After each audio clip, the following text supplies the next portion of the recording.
and welcome back to my channel.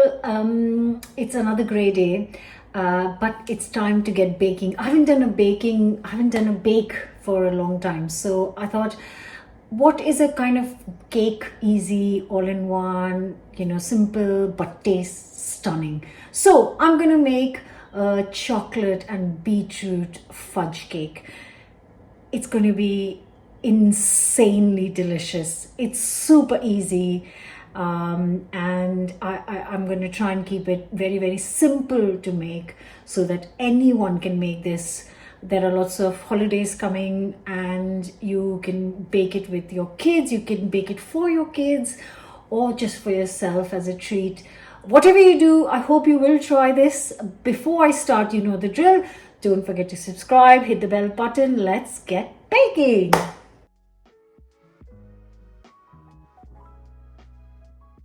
So as I mentioned, my beetroot is a bit old. It's looking really sad and I need around 300 grams for this cake, which actually will mean that I'll be able to use it all up. So this is a good way to use up beetroot and it tastes great. Okay. Perfect. So that is 300. I'm going to peel it and chop it up into small pieces and then I can give it a quick boil so it's slightly soft.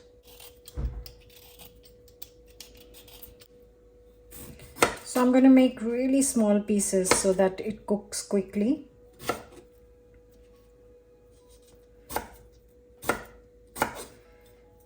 And I know the water that I'm going to use is going to be really lovely and nutritious, so I'm not going to throw it away once I've done with the beetroot.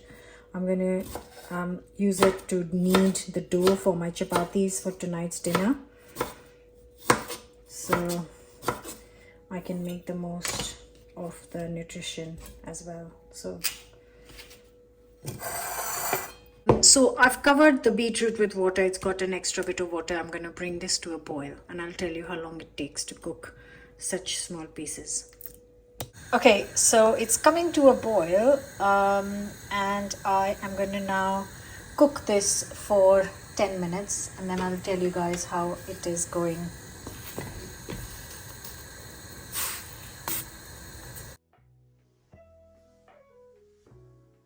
So while the beetroot is cooking away, bubbling away behind me in the background, I have got here 100 grams of 70% dark chocolate.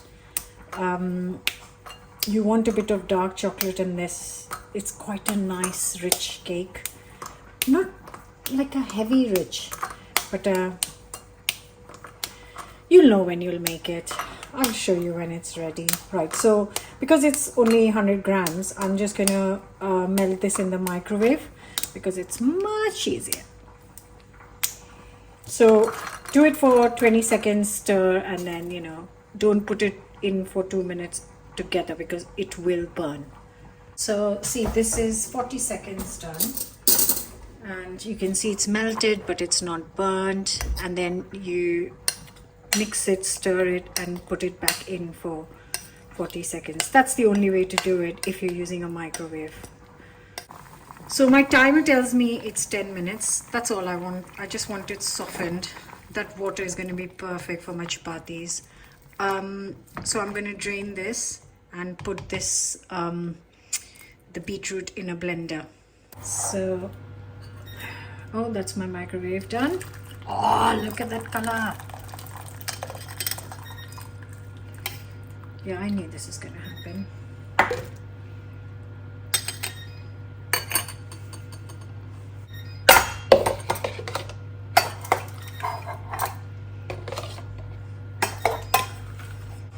So I am going to give it 5 minutes to cool down very slightly, and then I'm going to blend this to a puree.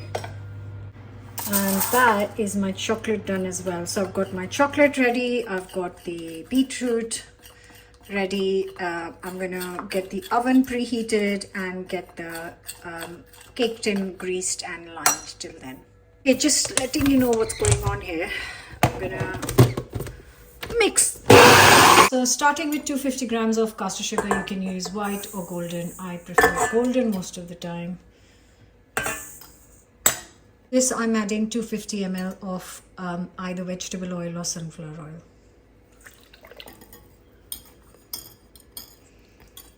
Next, breaking in 3 large eggs into this. Before I start mixing, I'm going to add a teaspoon of good quality vanilla extract. Now I'm going to start mixing this up.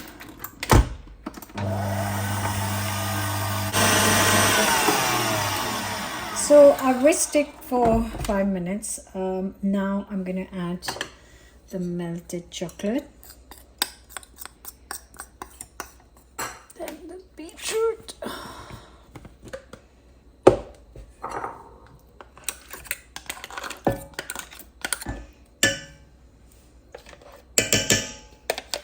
I'm just going to give this a very quick whisk before I add the flour.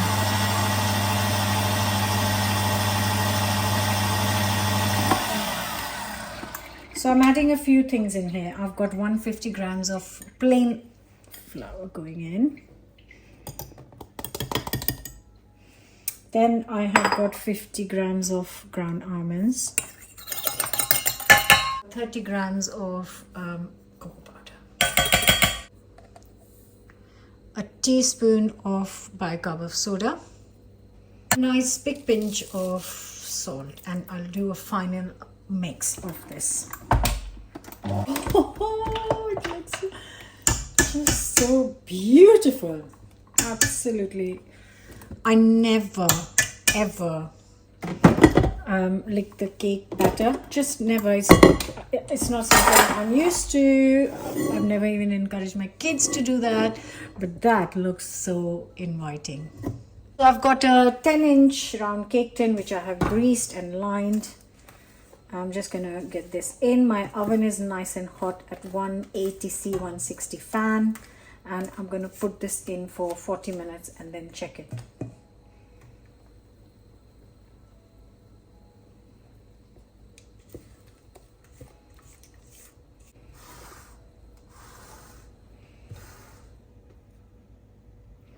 And this should come out like a nice fudgy gooey cake. There's still 20 minutes to go, but I just want to show you. Oh my god, this looks so good. The kitchen smells amazing, and this is looking extremely promising. I cannot wait. I think it might take 10 minutes long. I'll tell you exactly how long it took to bake this. So it actually did take only 40 minutes. I've just checked with the skewer right here, and it is properly cooked. So I don't want to overbake it at all. So I'm going to leave it to sit in here for 5 minutes before I get this out on a serving plate, which means it's time to wash up.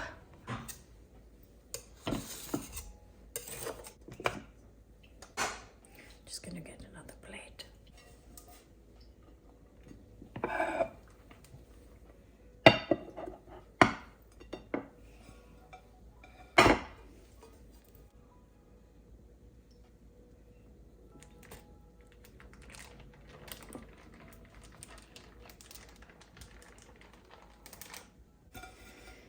Then back. I'm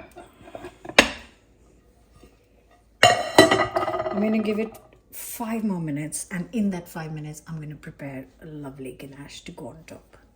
Got here 100 grams of dark chocolate, 70% cocoa. Just going to cut it into like small pieces and transfer it to this bowl for a simple dark chocolate ganache.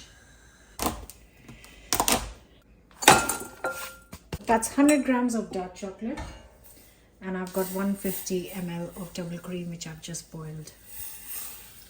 And I'll let it sit for 2 minutes, 1 minute before I stir it in.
That's it, guys.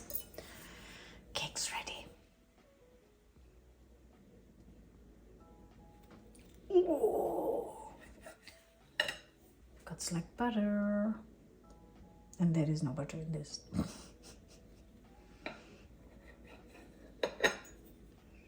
You ready for this?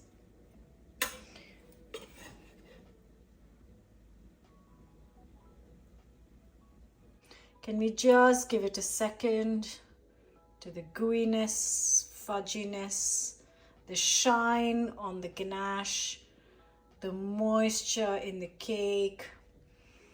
Oh, I cannot believe how stunning this looks. And there's only one way to find out. Eat it.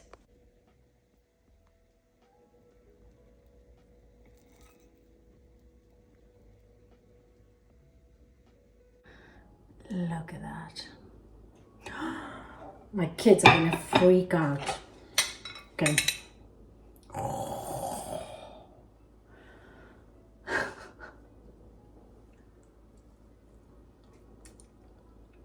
Oh.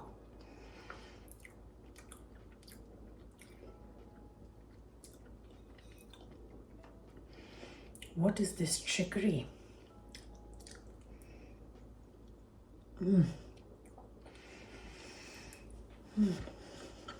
I need to sit down.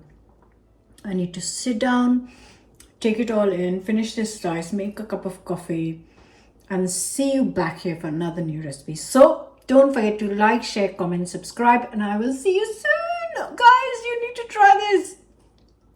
Go bake. Happy baking. Bye.